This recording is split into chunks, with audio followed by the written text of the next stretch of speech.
mga kol, welcome back sa ating YouTube channel, Sorpas TV. Sa bago lang sa ating channel, huwag niyo mag-like and subscribe. Then click na rin yung notification bell para laging updated sa ating mga susunod na video uploads kayo ito.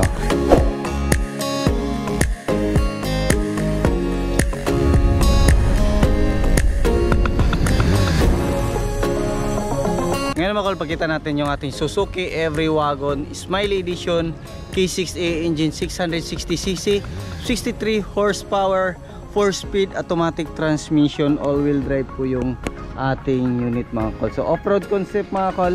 Tapusin natin yung video para malaman natin kung magkano ang presyo sa ganitong setup. So yan, makita natin dito yung kulay ng ating unit is ruby red. So yan po yung gusto na kulay ng ating customer, ruby red. Ayan, makita natin dito naka 3 layer headlights po yung ating unit, Smiley grills or Smiley Edition na unit. Meron tayong chrome dito na Every Wagon. Din dito makita natin meron tayong steel bumper, din meron siyang mga hook dito, din meron din siyang stone guard sa ilalim. Ayan, so makita din natin dito mga kol, meron tayong design na antenna. Ayan, ito po yung fog lamp sa ating DE64W na Smiley Edition. Ayan, fully tinted po yung unit natin, din naka high roof po siya. Yan, meron din tayong detachable carrier sa itaas.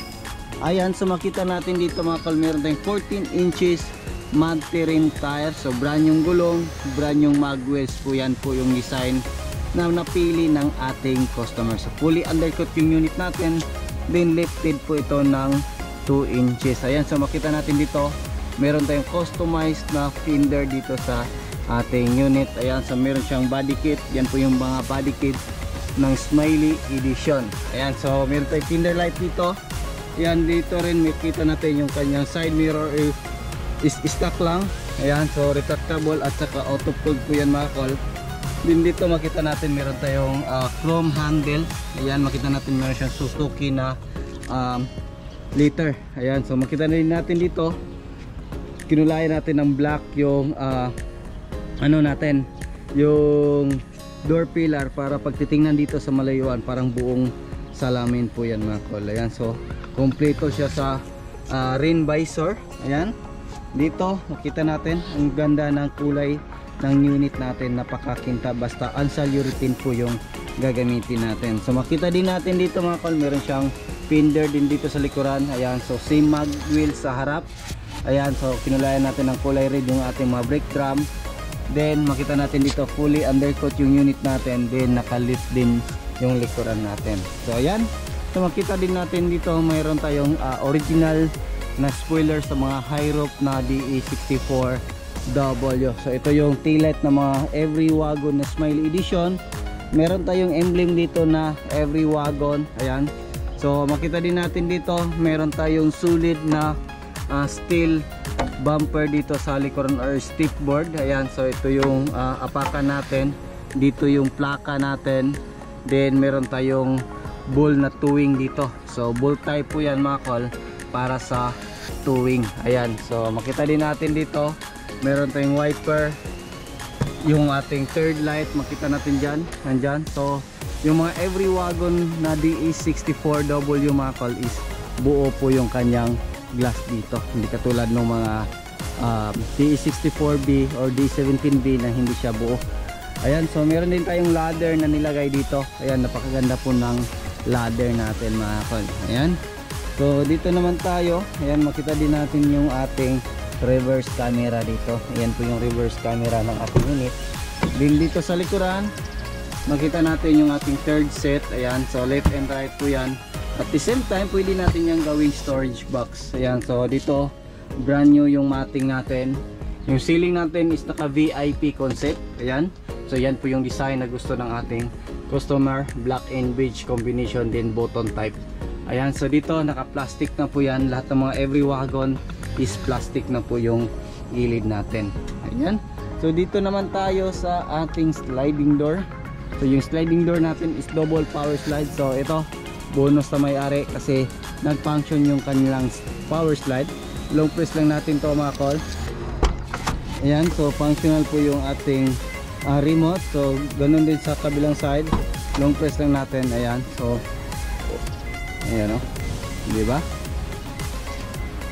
So dito meron tayong auto step. Pag close ng ating sliding door, automatic po na mag-close yung ating auto step. Ayan, so titingnan natin dito. Ayan, so puso siyang papasok, so lalabas din siya. Ayan, makita din natin dito lahat ng every wagon natin is nakabalot ng plastic dito. Nandito yung jack natin at saka tie range. Ayan, then dito yung riser natin. Then dito makita natin is brand new yung matting natin, rubber type din, nandiyan pa rin yung original.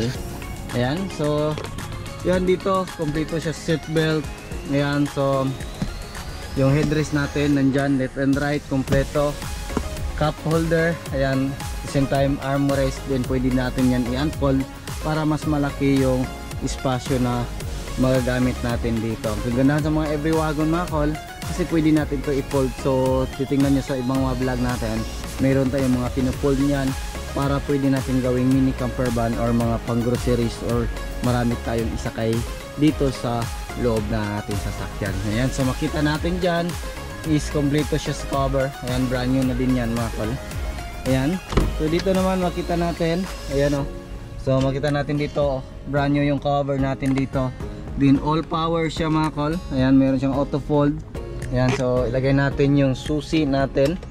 Ayan, so makita natin yung mga window natin. Ayan, functional yan lahat. Ayan, so dito sa likuran pakita natin, ayan, so functional lahat ng window natin.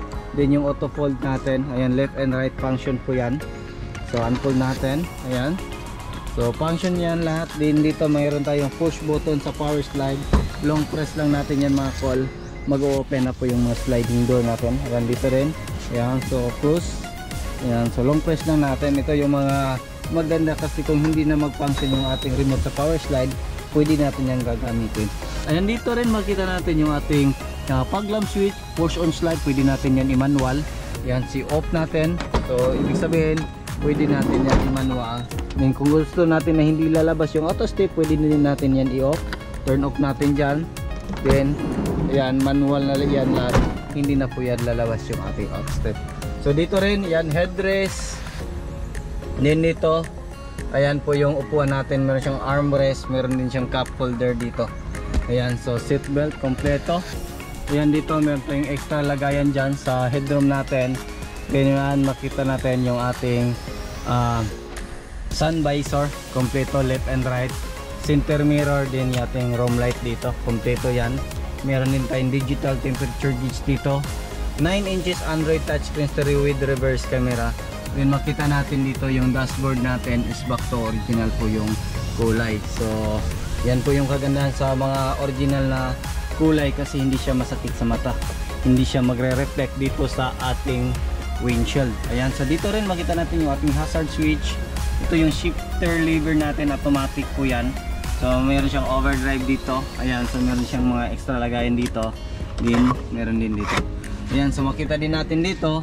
Ayan, so ito yung ating accelerator pedal, brake pedal din yung ating parking brake pedal. So ito is na-adjust na natin to masyado. So kung titingnan natin, masyadong diin po yan, kasi yan po yung gusto ng ating customer na mas mataas yung clearance. Ayan, so kung titingnan natin yan dito, halos hindi ko na abot dito. Ayan, kung magdadrive po tayo, kasi medyo mataas po yung owner, kasi foreigner po siya. So kailangan ng mas mataas na clearance para sa kanyang paa na hindi sasayad dito sa ating dashboard.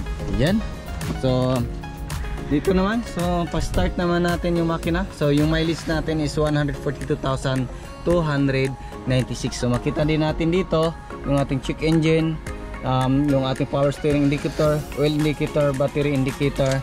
Din dito sa gilid yung ating cold start at saka yung temperature natin or yung ating overheat indicator. Start natin. Ayan, so umaandar na yung unit natin, napakaganda po ng andar. Ayan, so titingnan natin dito yung makina natin. Ayan. Ayan. Ayan.